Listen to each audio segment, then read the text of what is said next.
দেখো দেখো শোনা, এই দেখো এত বড় শিম। দিদুনে গল্প করছে সেই আর শিম। পাপা সোনা এই ভাত দেখো, খাচ্ছে মাংস দিয়ে। এই দেখো চোখ, কান, নাক, ভূত এসে গেছে। তাই বাবা, তাই মাংস কে এনেছে? কানটা। মাংস কে এনেছে?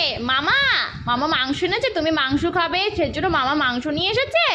হ্যাঁ, কে রান্না করেছে? স্ক্যাম মামা মাংস রান্না করেছে তোমার জন্য।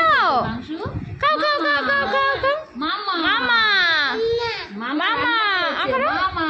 হুম, তারপরে সেই ভূতটা এসছে, দেখেছো দিদুনে গল্প করে আর পাপা সোনা ভাত খায়। তাই তো এইভাবে না, ওর মামাতে মাংস নিয়ে এসেছে, শুধু বলেছে মামা মাংস নিয়ে চলে এসেছে। এখন ও মাংস দিয়ে ভাত খাচ্ছে। কত ভালোবাসে মামা দিদুন দাদা।